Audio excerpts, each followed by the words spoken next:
Here now you can see the finished. Don't worry, Jessica will edit it and make us not look stupid. Welcome back to another episode of My Legacy Garage. Welcome. Today, we're doing a golf cart battery again. Not my golf cart, Jessica's parents' golf cart. It's got the regular old lead acid batteries in it, and they are just about spanked as well. And I was approached by another company called SISWAY Battery and asked, hey, would you like to do a 48 volt golf cart? And I said, you know what, I sure would. So here we are. Let's get to it.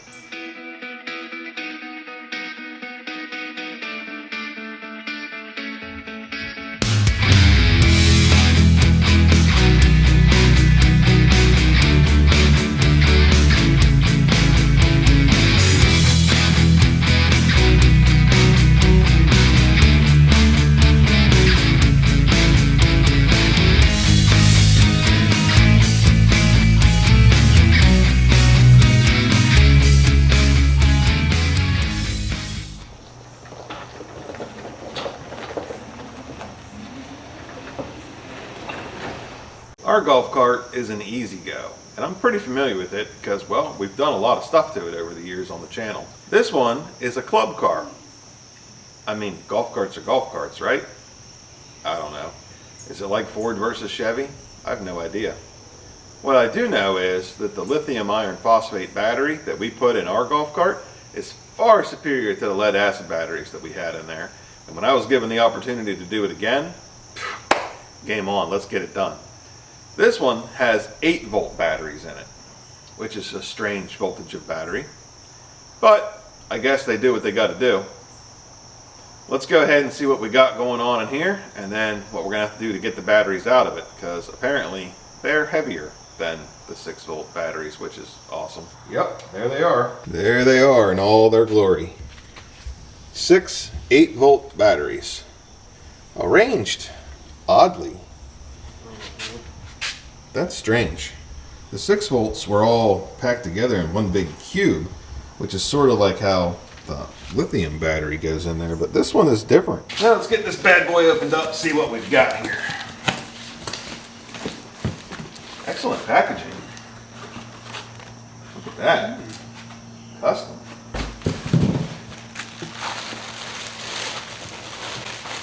SISWAY battery.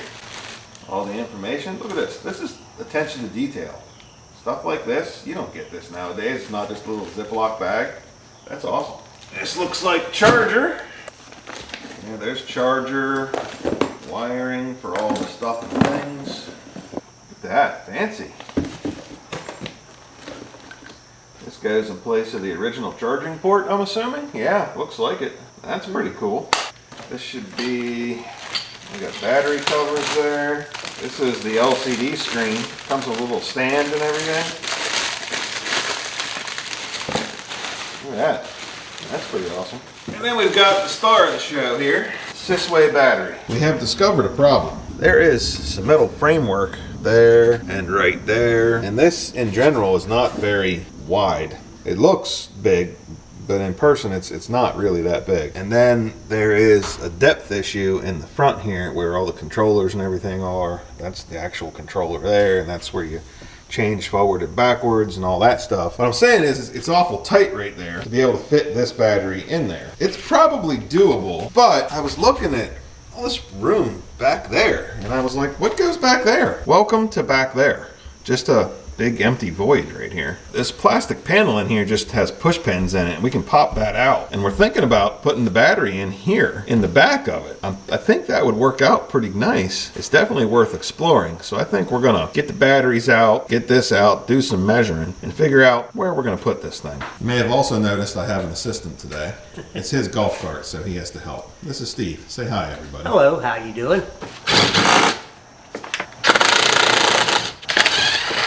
After taking these out, I had to YouTube how to hook them back up.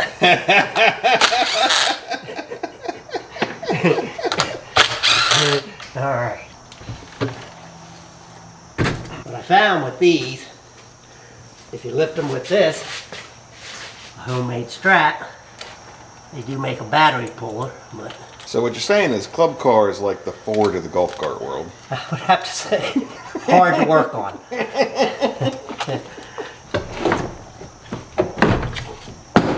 There we go. That's how. That'd be smarter than a battery. All right, folks, time for an update. So what we're having trouble figuring out is these rails here, you can see run up at a pretty steep angle. The frame rails do. And they don't allow enough room on this backside to get the battery between them and where the seat goes.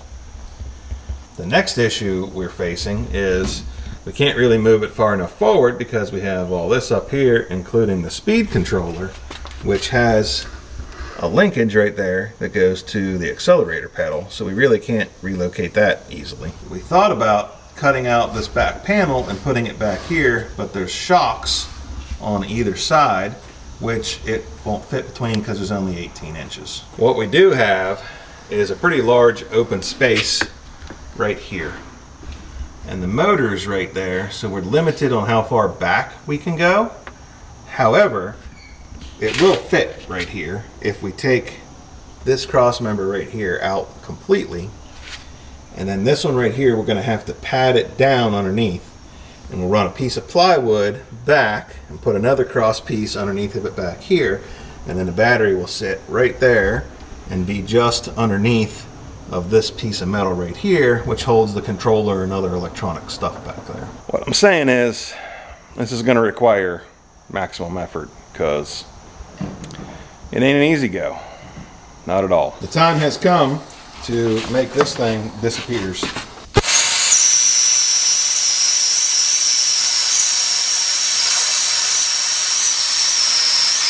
And there you have it. It's all cut out of there, laying on the ground now. And we've got the clearance we need to get the battery in there. Beautiful. Our SISWAY battery is 13 inches wide and 20 inches long. So we're going to go ahead and cut a piece of plywood that is an inch bigger than that in each direction. So 14 by 21, so that we can get it fit down in here and start figuring out how we're going to support everything.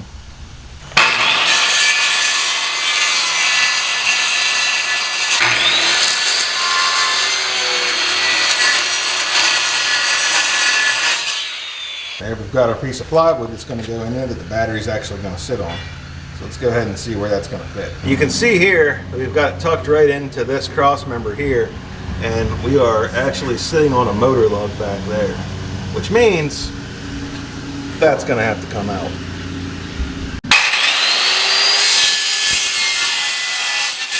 Y'all ever cut aluminum with a skill saw before? Look at that nice clean skill saw aluminum cut with the wood blade.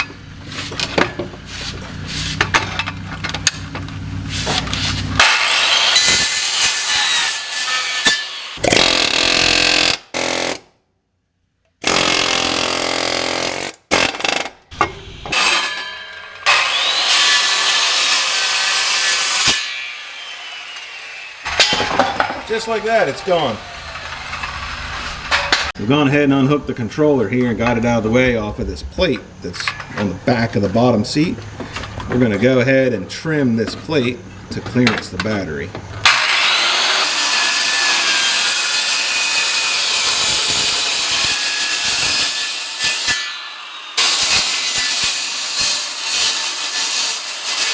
I'm going to hear a little bit more. Alright, I got some wires out of the way there.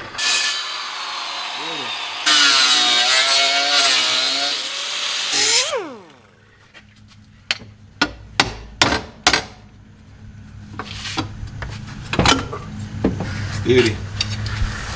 Just like that, we've got space. Now that we've got this cut out back here and everything's clearanced, we're going to go ahead and use these two holes in the bracket that was hooked up to this cross member right here.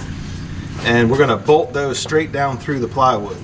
Now, we did have to recut this plywood 2 inches longer because otherwise we wouldn't be able to overlap it like that. It was worth it to be able to make this work a little more seamlessly. Let's go ahead and get that bolted up and then we can work on a rear support. There we have it. We've got 2 bolts down through the plywood there, through that metal. And that's where the battery is going to sit, right there on that plywood. Now we just got to work up some sort of a support in the back here because right now, you know, it's kind of flimsy. What we've done here is we've gone ahead and put a 2x4 going down here and we're going to put a bolt through it. We drill a hole, put a 3/8 bolt in it, and that's what's going to support our structure underneath of this. And then the plywood will go down where it's going to go. We'll put a 2x4 across the bottom of it, run a couple screws down through it, and that's going to be a good solid platform to sit this battery on. Here you can see the finished battery platform. You can see we've got 2x4 that goes down, 2x4 that goes down, and then back here you can just see there's one that goes across there that gives this the strength that it needs. And in case you're wondering if it's strong, it holds me no problem, easy peasy, and I'm more than twice as heavy as the battery, and all in that one spot rather than kind of all across it. I think we're going to be fine. I think that's a good stopping point for lunch. We went ahead and remounted that controller in there, so it is ready for the battery to be put in and wired up. That's the next step. But it's lunchtime and I'm hungry, so we're gonna go eat. I'd like to thank SISWAY Battery for sponsoring this video. We literally wouldn't be able to do it without them. The advantages of switching from a lead acid battery set to a single lithium iron phosphate battery, that's hard to say, try doing that fast, are numerous. First of all, you're going to shave about 270 pounds off the weight of this golf cart. The old batteries are about between 60 and 65 pounds a piece. The new battery is 110 pounds total. So it's a little bit hefty to lift one battery by yourself, but you only have to do it one time, not 6 times. So there's that. Additionally, this has a 20 amp charger. It'll charge this thing from dead in 5 hours flat. Pretty awesome. It's about 10 times more efficient, actually. Beyond that, this new battery is going to have 4,000 plus cycles. That means you can run it dead and recharge it 4,000 times before it's going to be worn out, which is way better than lead acid batteries. Also, lead acid batteries, as they get lower in power stored in them, the voltage output decreases, which affects the overall performance of the golf cart. Obviously, that's not good. You'd like it to be able to go fast all the time. And with lead acid batteries, especially when they start getting older, you have to charge it constantly. You're always having to top the charge off to keep any sort of speed up with the golf cart. This one isn't like that. Until the second it dies, it'll put out up to 105 amps.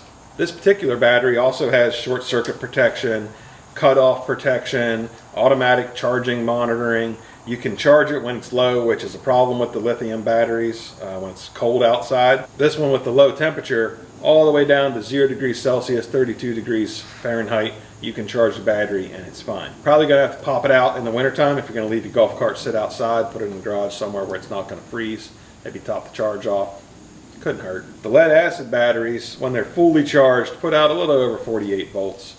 This one puts out 51.2 volts. Constant. Again, I'd really like to thank the sponsor of this video, SISWAY Battery. We really appreciate the support. Really look forward to seeing how this thing performs in this golf cart. There we are, the battery's in there. It was a little bit of a chore. It turns out that because this has to go in at an angle like this, we had to take the forward and reverse selector out, and while we were at it, we went ahead and took the charger port out too, because there's a new one that comes with it. So that made plenty of room to get this down in there, and as you can see, it's clearance straight there, just perfect. We're going to go ahead and screw it down to the plywood, and we're going to start working on wiring.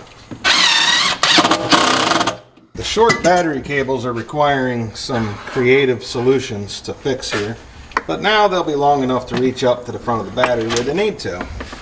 And it's literally as simple as put them together, nut and bolt them together, crank it down, wrap it in electrical tape, you're off to the races. Even handed me the right way. Beautiful. Wrap it up, we'll be good to go. We've gone ahead and drilled a hole in the dash right here. It goes through right above this little glove box here. And we're going to stuff this wire down through there, and then we'll feed it down through underneath in the chassis, back around into the battery, and that's going to hook up our little display. That's going to hook this guy up right back there. There you can see we've got the wire through there. Really hard to see it, but you can see where the wire's jiggling there. There's a channel that goes back through there with other wires in it. All the way back, all the way through here, and then comes out right there, right in front of the battery. Perfect. And as you can see, they give you plenty of wire. You could mount this thing way up on the roof here if you wanted to. We had a slight little detour having to fix this I guess it's a rheostat. It's connected to the go pedal. Anyway, it's broken plastic housing. Somebody had it rigged in here, so we further rigged it, but better.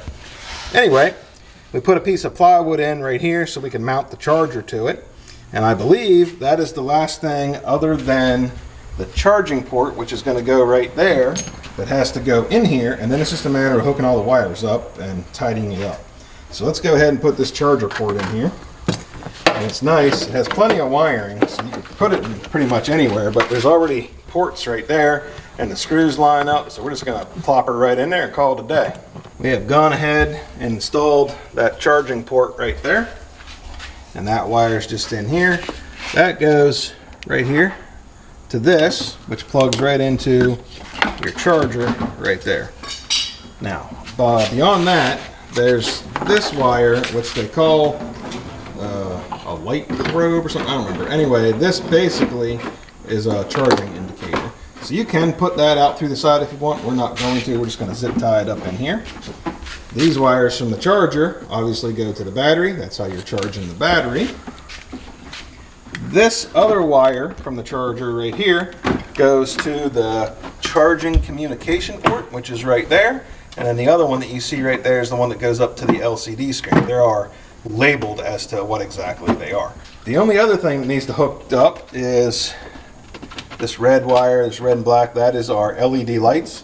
Now, if you're running incandescent bulbs, you need to get a 12-volt step down.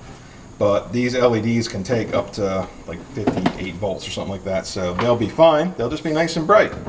And then, of course, the wires that go to the controller.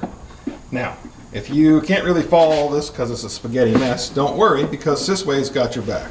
Right here you can see that they have a very detailed drawing to tell you what hooks to what, where everything runs, how to hook up your 12-volt devices if they're restricted to 12-volt like radio, stuff like that. And then all the stuff that comes with the kit in the box. Very good detailed instructions. As you can see, we've gotten the charger hooked up and everything zip tied together, nice and neat out of the way. We're ready to hook up to the actual battery. But they have in the instructions exactly how to do this, but it's your controller wire, and then you're going to put your charger wire, and then any lights or converter or anything on the outside. So it's the battery, and then the controller wire, the charger wire, the light wiring. And then you just run these bolts right here in, snug her down, and that's that. There you can see the battery connection. We've got controller, charger, and lights hooked up, and controller, charger, and lights hooked up. I believe that's it, and we're ready to power it on and see what happens. We've got this powered up, saying we've got 51% in it, 52.79 volts. There we are, we've got everything wired in, hooked up, tidied up, at least as good as it's gonna get. We can put it in forwards, turn the key on, give it just a little nudge, and it wants to go. And then try reverse. Here's reverse, and we're going backwards. All right. And if we turn the lights on, we've got lights. Happy days. Let's clean this mess up and take it for a ride. We've got everything cleaned up here. Time to back it out and take it for a ride. Let's see how she does.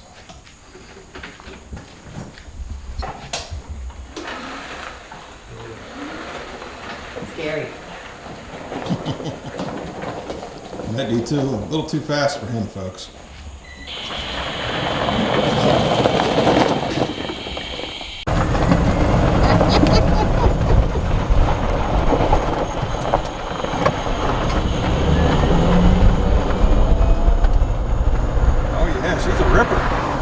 Yes, it's a lot more responsive. You get that instant power rather than that buildup with the lead acids. Yeah. Yeah, she's rolling. 18, 19 miles an hour on flat pavement. 20, there's 20. Woo, look at her go. I don't care what you say, that's impressive. There's 21. Top speed at 21, I'd say. It did only have a top speed of 16 miles an hour before we put the battery in, so We gained 4 or 5 miles an hour with a battery. That's crazy. Imagine if you could do that in a car. That'd be freaking awesome. There you have it, folks. A brand new lithium ion phosphate battery replacing lead acid batteries in a club car.